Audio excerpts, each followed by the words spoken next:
real question here is whose parks are these? Do these parks belong to the business improvement districts? Do they belong to the park conservancies? Are they the private playground for Mike Bloomberg's wealthiest friends? Or do they belong to the people of New York City? I'm listening to the hypocrisy of these bids and park conservancies talking about artists congesting the parks. The 14th Street bid here testified unbelievably that we're the ones doing it. What about your giant green market? What about your giant holiday market selling non-First Amendment protected items? What about your hundreds of corporate promotions in that same park for money? Those things are hundreds of times larger than the displays of all the street artists in all of New York City. And yet, you want to eliminate us under the guise of trying to protect public safety. The greatest threat to public safety in our parks is the Parks Department itself.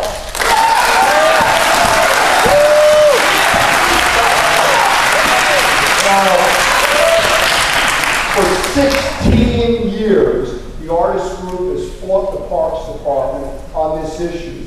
We've won every lawsuit. One of them went all the way to the U.S. Supreme Court. They've never respected the rulings in these cases. They've never respected our rights.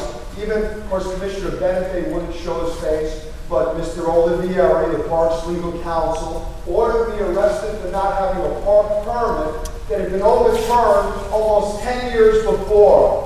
Artists are following the law. The Parks Department is violating the law.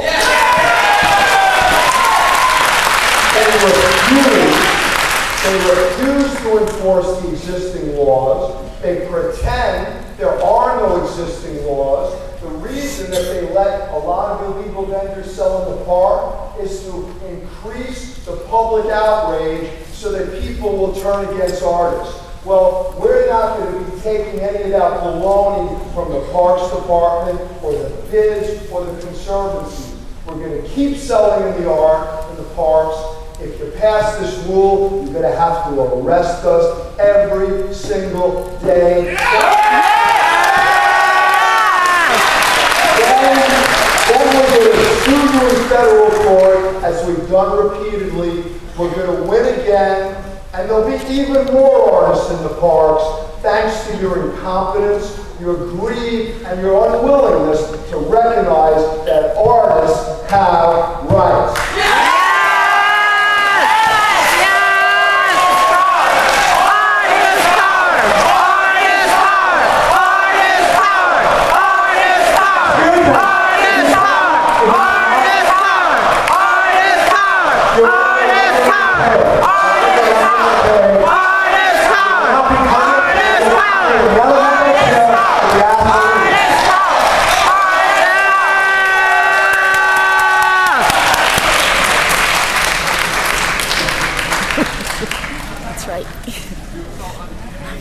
Thank you, Mr. Lederman.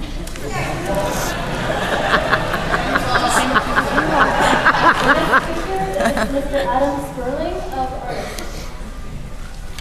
Mr. Adam Sperling here? Mr. Adam Sperling? The next speaker on the list is Mr. Brad Taylor. They're probably outside still. Not allowed There's a lot of people outside. Not allowed to get in, yes. We're not allowed in. This is still not Take a long time to get in. There's a lot of people outside. There's a lot of media outside as well. Okay, the next speaker is Mr. Sean Sweeney. Is Mr. Sweeney here? Probably not. Let the people in first. Let the people in. Let the people in. Let the media in. There's 100 or more people outdoors. You're not letting the media in either. You're not allowing the public to hear you. Maybe you are a little afraid. Can you please stand some order, please?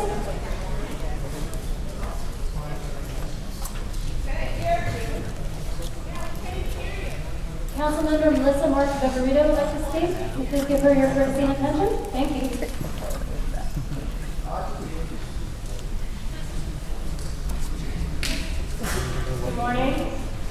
I'd like to thank everyone that is here and those that are outside. I know this is a great turnout. My name is Councilmember Melissa Martigarito, and I represent Council District 8, which includes Central Park. I also serve as chair of the City Council Parks and Recreation Committee. I'm here to express my concerns with the proposed rules regulating the vending of First Amendment materials in some of our larger parks. While I agree that an extreme concentration of vendors in parks does create a level of congestion that can be unpleasant for some of our parks visitors, I do have some serious reservations about this proposal. I feel strongly that the department should explore other reasonable approaches to reducing this congestion that will not leave so many of these vendors without opportunities to sell their goods. Furthermore, while there have been some recent improvements in terms of process, I believe this issue speaks to the lack of effort on the part of the Parks Department to take seriously the important role that stakeholders and community members can and should have in determining policy for our public parks. As the proposed rules stand, Parks is seeking to force the estimated 300 individuals currently vending in these 4 parks to fight over a total of 81 vending locations. Just as troubling is the first-come, first-served basis on which vendors are to secure these valuable locations. Under this current plan, the department is not only offering such a limited supply of vending locations for such an enormous demand, but it is also not creating any real, equitable system for distributing access to these locations, such as a permit system based on a lottery.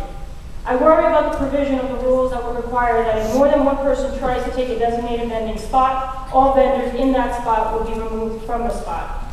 That would appear to penalize a person who has occupied that spot and who has arrived properly. I question whether there is a way to address this issue without penalizing an innocent vendor. We must remember that particularly in the current economic climate and in the arts community, vending is often a primary way that New Yorkers are able to support themselves and their families. With this in mind,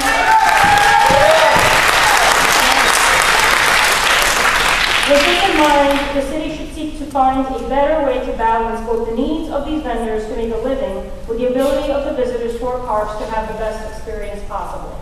Parks truly has a long way to go in terms of implementing inclusive and transparent processes behind such significant rule changes, and we've seen it with the controversies around the bubbles over Central Park and the process of concessions being given. It's time and again.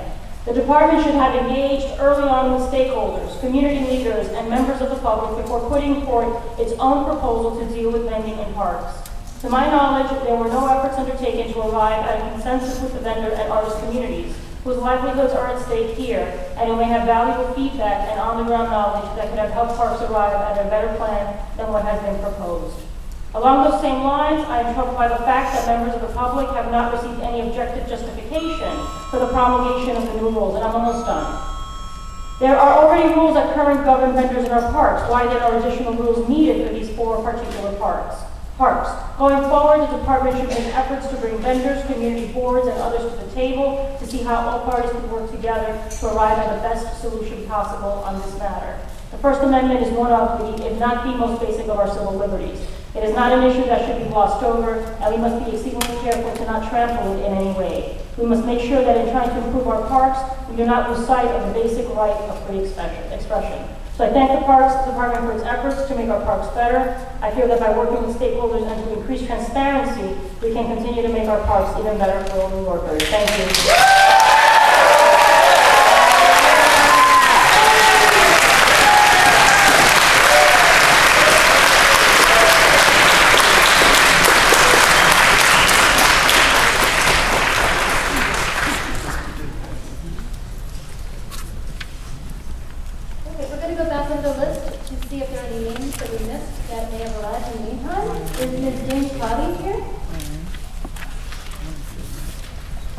A.R.T.I.S.T.